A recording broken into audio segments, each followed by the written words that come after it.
Okay, so I was thinking I could briefly show you where to find some of these materials on the Gender Mag Teach site. That seems like a good thing to do. So if you already know what you're looking for, really the easiest way is to just go to this file cabinet. And so you can see like that Canvas simulated walkthrough. Oh, it's this one that we did yesterday. That's here. So the curriculum that I put into the software engineering course, most of that starts with cognitive styles. That's right there. All of the files that are on this site should be here in this file cabinet.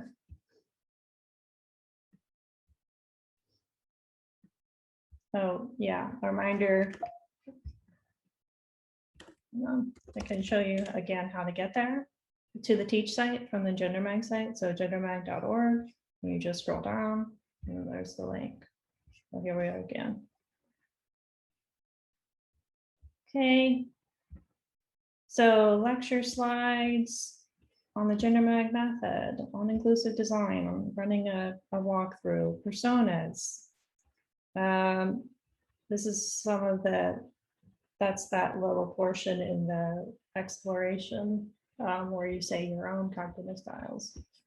Maybe just to interject on these lecture slides, some of them are bigger chunks than others. So like the one on the Gender Mag method, that's probably a full-blown thing, but the personas is sort of been just pulled out of that lecture. And so you wouldn't do all of these, you'd probably pick one that you wanted to do. And so like in one class, somebody teaches personas and they decided instead of teaching the way they used to do personas, they just teach our personas. They weren't ever trying to go all the way to Gender Mag, but they just said, you know what, with all the foundations and stuff, I feel like this is a better way to explain how to do personas. So they just picked the personas lecture. All right. Oh, slides and graphics to ward off stereotyping. That's convenient. Okay. In class activities, and yeah, Margaret, stop me anytime there's something that you want me to pull up or talk about. I think one thing that comes to mind is, well, really two things. So first of all, we're expecting the students to evolve over time. So if they're in 1231, which is our first Java course, and maybe they do the facet discussion, they come out, you know, we get the 42, 8, and 50 split, the Abby, Tim, and Pat, for example. And then later on, a student that might have strongly identified as an Abby becomes more confident, perhaps, and self-efficacy improves. The risk-taking might increase as well. So I think I'm expecting to see students change in their own sense of the facets and so forth. And so is that correct as they go through our program? And then the second thing is, as a faculty, we're going to have to coordinate a bit to make sure that the students are having fresh experiences as they hit each of the courses. Obviously, we won't all do the same thing in our classes. There'll be some coordination between us to make sure we have that cumulative effect. But that said, there are some things that could be used in every single course if you wanted. So, for example, the team warm-up, you could use that in every class, you know.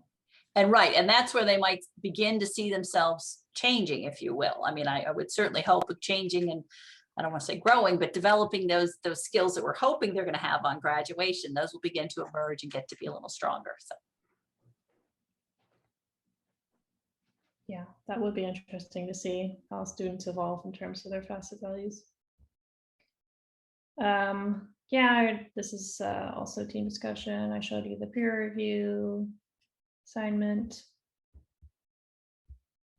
homeworks, one cognitive walkthrough, and personas. This is the extra credit assignment from the databases course. Showed you all this cognitive styles stuff. There's that interactive exploration that we were looking at. research paper. Go ahead and expand the gender inclusiveness personas versus stereotyping. So some classes that do something or other with Gender Mag are like computers in society kind of classes or computer science ethics classes. And so what some people who have taught that class have done is had first is sort of a flipped classroom.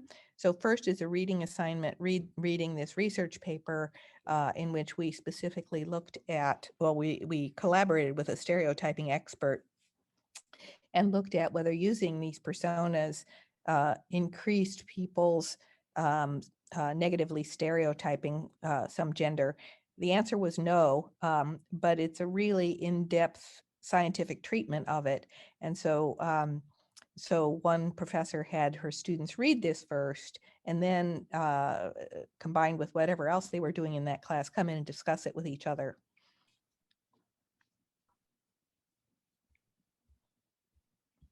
All right. Yeah, and then just test or quiz questions, just examples. Okay, was there